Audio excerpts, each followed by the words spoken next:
السلام علیکم ورحمۃ اللہ وبرکاتہ۔ الحمد للہ رب العالمین والعاقبۃ للمتقین والصلاۃ والسلام علی سید المرسلین، اما بعد فاعوذ باللہ من الشیطان الرجیم، بسم اللہ الرحمن الرحیم۔ سبق نمبر 3۔ ناظرین، آج ہم پڑھنے والے ہیں کتاب نصاب النحو کا سبق نمبر 3، کلمے کی اقسام کا بیان، یعنی اس سبق کے اندر ہم پڑھنے والے ہیں کلمے کی اقسام کا بیان۔ کلمے کی 3 قسمیں ہیں۔ کلمے کی کتنی قسمیں ہیں؟ 3۔ نمبر 1 اسم، نمبر 2 فعل، نمبر 3 حرف۔ اسم کی تعریف کیا ہے؟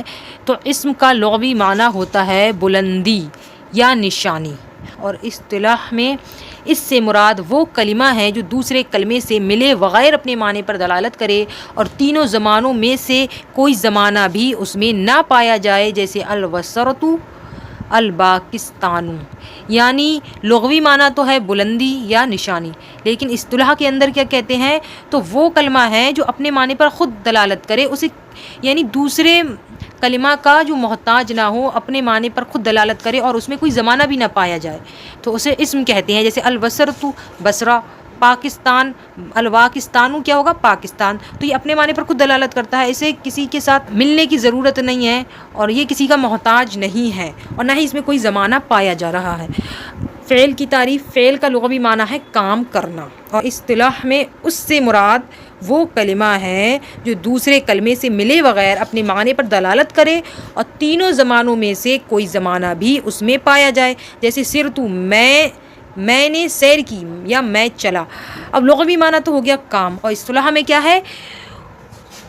اس سے مراد وہ کلمہ ہے مطلب جو اپنے معنی پر خود دلالت تو کرے، جس طریقے سے اسم اپنے معنی پر دلالت کرتا ہے، لیکن اسم کے اندر زمانہ نہیں پایا جاتا، لیکن فعل کے اندر تینوں زمانوں یعنی حال، مستقبل، ماضی میں سے کوئی ایک زمانہ بھی پایا جائے، جیسے سرت، میں نے سیر کی۔ اب سیر کی یہ کس کی بات ہو رہی؟ فعل ماضی، اس میں معنی تو ہے سیر اور ساتھ میں کیا ہے؟ زمانہ بھی جڑا ہوا ہے، یعنی میں نے سیر کی، میں نے ماضی میں سیر کی، کر چکا ہے نا وہ، تو یہ ماضی کی بات ہو رہی ہے کہ میں نے سیر کی، تو اسے فعل کہتے ہیں ایسا کلمہ جو اپنے معنی پر خود دلالت کرے اور تینوں زمانوں میں سے کوئی زمانہ بھی اس میں پایا جائے۔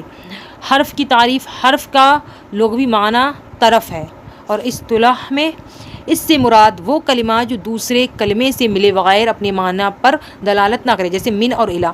یعنی حرف کا لغوی معنی تو طرف ہے، لیکن اصطلاح کے اندر وہ کلمہ ہے جو اپنے معنی پر خود سے دلالت نہ کرے، کسی سے ملے بغیر اپنے معنی نہ بتا سکے، دلالت نہ کر سکے، جیسے من الا۔ اب کوئی کہتا رہے من من من، تو اس کا مطلب سمجھ میں ہی نہیں آئے گا کیا من، یس من کا مطلب کیا ہوتا ہے؟ سے ہوتا ہے، اب کیا سے؟ کچھ تو ہوگا، یا الا تک۔ اب کوئی کہتا رہے تک تک یا الا الا، تو کوئی معنی ہی سمجھ نہ آئے گا، جب تک وہ کسی فعل یا اسم کے ساتھ نہیں ملے گا وہ اپنے معنی پر دلالت نہیں کر پائے گا، اس کا معنی سمجھنا بہت مشکل ہے، بلکہ معنی سمجھ میں ہی نہیں آئے گا۔ تو حرف اسی کو کہتے ہیں کہ وہ کلمہ جو دوسرے کلمے سے ملے بغیر اپنے معنی پر دلالت نہ کرے۔ تینوں کی وضاحت کیا ہے؟ جیسے سرت من البصرۃ الی الکوفہ، میں بصرہ سے کوفہ تک چلا۔ اس مثال کے اندر سرت میں چلا فعل ہے، اس لیے کہ یہ دوسرے کلمے سے ملے بغیر اپنے معنی پر دلالت کرتا ہے، اور اس میں زمانہ بھی پایا جا رہا ہے کہ میں چلا، اور بصرہ اور کوفہ دونوں اسم ہیں، اس لیے کہ یہ دونوں دوسرے کلمے سے ملے بغیر اپنے معنی پر دلالت کرتے ہیں اور ان میں کوئی زمانہ بھی نہیں پایا جا رہا ہے۔ اور من اور الا دونوں حرف ہیں، اس لیے کہ یہ دونوں دوسرے کلمے سے ملے بغیر اپنے معنی ابتدا اور انتہا پر دلالت نہیں کرتے، یعنی اپنے آپ یہ نہیں بتا رہے ہیں، بلکہ جب اس جملے کے اندر استعمال ہوئے کہ میں بصرہ سے کوفہ تک چلا، تب سمجھ میں آیا سرت من البصرۃ الی الکوفۃ۔ تو کہاں سے؟ اگر صرف سے کہیں گے تو سمجھ نہیں آئے گا، اگر یہ کہیں گے میں بصرہ سے کوفہ تک چلا، تو ہم من کا بھی معنی سمجھ سکتے ہیں، الا سے بھی، یعنی جو حرف ہوتا ہے وہ اسم یا فعل کے ساتھ مل کر اپنا معنی بتاتا ہے۔ مشق، سوال نمبر 1، اسم، فعل اور حرف الگ الگ کریں۔ زید اسم ہے، کیوں؟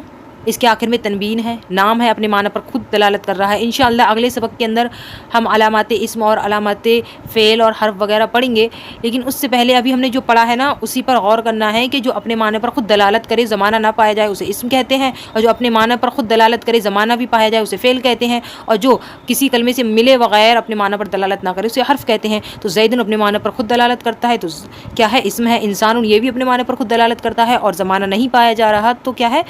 اسم ہے، رخیص سستا یہ بھی اسم ہے، ذہبہ وہ گیا یہ کیا ہے؟ فعل ہے، ینصرو وہ مدد کرتا ہے یہ بھی فعل ہے کیونکہ یہ اپنے معنی پر خود بھی دلالت کرتا ہے، اس میں زمانہ بھی ہے۔ تمرن کھجور یہ کیا ہے؟ اسم ہے کیونکہ اپنے معنی پر خود دلالت کرتا ہے اور اس میں کیا ہے؟ زمانہ نہیں ہے۔ علا حرف ہے، فی حرف ہے، لبن دودھ یہ اسم ہے، اکلا اس نے کھایا فعل ہے کھایا کیونکہ اس میں زمانہ پایا جا رہا ہے۔ من حرف ہے، عن حرف ہے، بیتن گھر یہ کیا ہے؟ اسم ہے۔ حتی حرف ہے، یغسلو وہ غسل کرتا ہے کیا ہے؟ فعل ہے۔ الا حرف ہے، یشربو وہ پیتا ہے فعل ہے۔ ثوبن کپڑا اسم ہے۔ خبزن روٹی اسم ہے۔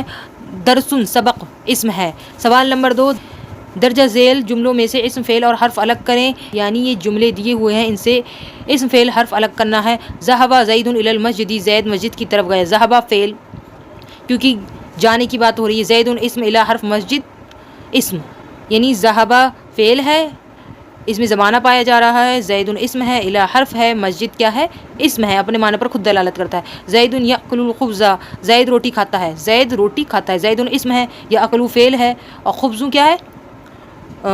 خبز اسم ہے۔ الولد یشرب الماء بچہ پانی پیتا ہے، الولد اسم، یشرب فعل، الماء اسم۔ الثوب رخیص کپڑا سستا ہے، الثوب اسم، رخیص اسم، دونوں کیا ہے؟ اسم ہے۔